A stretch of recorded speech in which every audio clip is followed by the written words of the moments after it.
Moving on. Castor Troy says, in Munch's Odyssey, we saw the widespread devastation to the environment caused by local manufacturing. Do you think we can stop this in our own world? And if so, what should we do to prevent it? So, it's a topic. Well, it's a pretty heavy question, and I appreciate it. And that was a lot of drivers for me. It was like, how do we not be so destructive?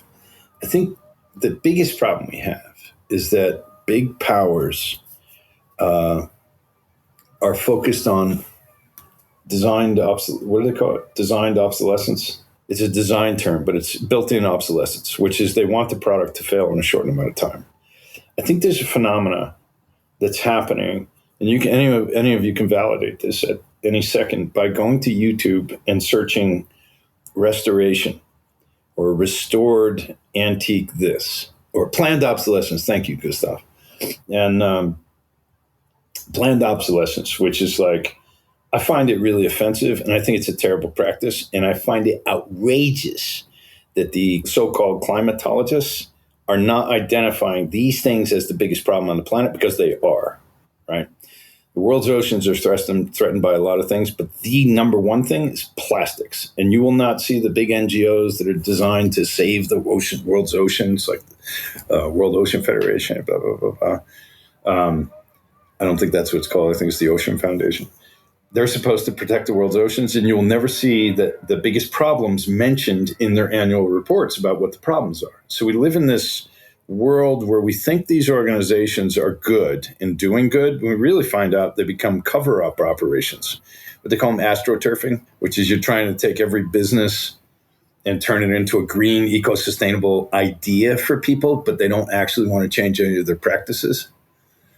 And I think it's a huge dilemma. And I think where the world is waking up, and I find a lot of hope in this, and I'll speak to myself first. I would rather repair something than build something new. So I got into collecting tools and collecting old tools because they're stronger. They were manufactured with stronger metals. They could last forever. Your children could inherit them. Your grandchildren could inherit them. I still have screwdrivers that my grandfather gave me when I was a kid. I just had this thing of never throw out a tool. So I have a large collection of tools.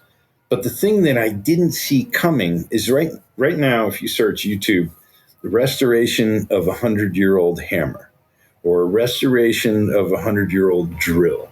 It has like 80 million views. Like, who would have ever thought in, the year 2022, right? SpaceX is running satellites everywhere. We've got synthetic anything you could ever imagine, that people actually like watching restoration videos in the tens of millions. What that tells me about a cultural shift, a societal shift, is that people are tired of people that are paying attention, we should say. And what I mean by that is there's a demographic that's just like, hey, if I got it cheaper, good for me. I don't care. I don't give a shit. They're selling it. If I got it cheaper, I save $5. I'm doing great. Then there's another, increasing demographic that's like, but at what cost, right? Do you have something that's just going to break in a month, or is it something you could leave to your kids? And I've wound up meeting a number of people around the world that were kind of trying to lead these trends in sustainability and sustainable manufacturing processes and stuff like this. And I think it's an enormous problem. I wound up really despising Apple for the built-in obsolescence that they do, phasing you, you need to get a new $1,000 phone because the one you still have that's doing everything that you like, that's not going to run in 6 months because we're just going to not make it compatible with the latest operating systems. And that means none of your other shit will work. And I just find that like astoundingly gross that some of the largest companies in the world have a lot of the worst practices for the world. And they're doing it just for the sake of making shareholders more money. And that's a fundamental problem, I think, with capitalism. And I do believe in meritocracy. I just don't believe in out-of-control industry that is serving no other forces but its shareholders and its owners. And I don't have the answers to that, but I think a lot of it is if we just start valuing that we can fix something, like buy a sewing machine, or hand repair your clothes, And there's a virtuous feeling that comes with that. And I don't mean to sound, woo-woo about this, but there actually is. Like, I remember I was in England and I was repairing my knapsack. I think someday I'll sell it because it's had so many repairs, but it's got on-world patches on it. Shit, this thing has been through everything. And I was sitting there. I had to go buy some material and some thread to sit down while we were doing production on New and Tasting. I'm sitting in the office, like hand sewing my knapsack back.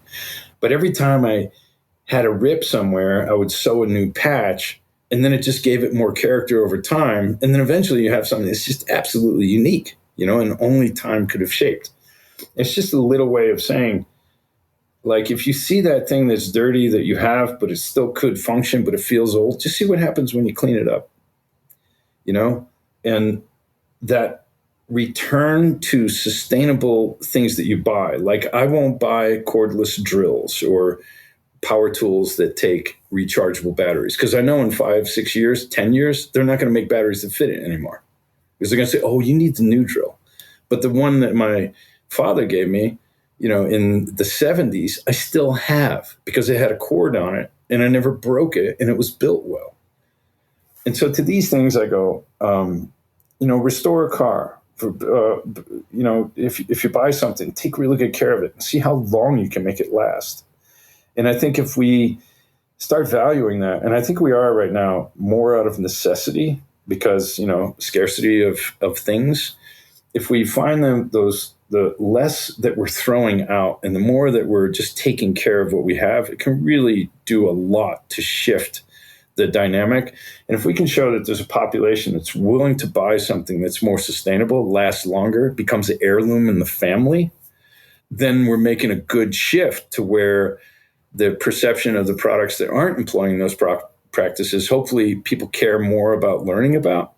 Like right now, you can go to different sites and human rights organizations that are looking at the child labor of Nike and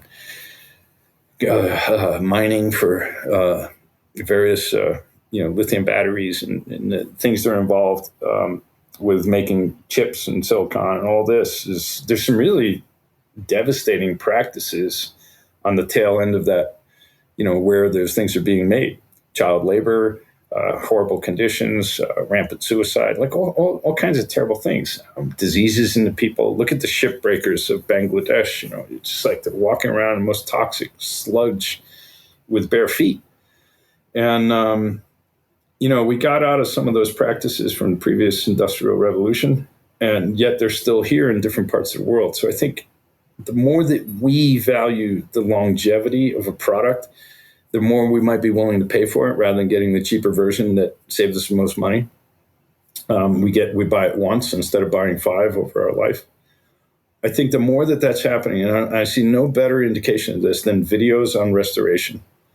And it amazes me and it inspires me, because I feel like people are growing up there, but when you are evolving there, let's say.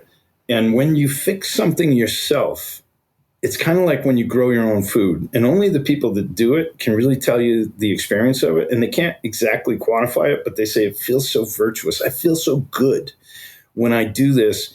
And then I know that I'm feeding my family with food that we grew. I just have this feeling that's unexplainable. And I think, hopefully we can all have more of those experiences where we start to value the cost of everything differently, rather than how do we get it cheaper. But we're like, look, I'd rather pay a little extra for the thing that, when I'm done, I could leave to the kids, versus, well, it's a $50 thing. It'll probably be thrown in the trash in 3 years.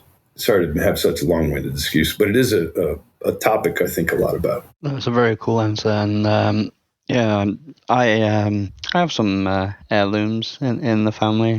My grandfather was a baker, and he left me his pastry knife, and I still use it to this day. I think it enhances the pastry. Yeah, right. By using the Sheffield steel pastry knife, for sure.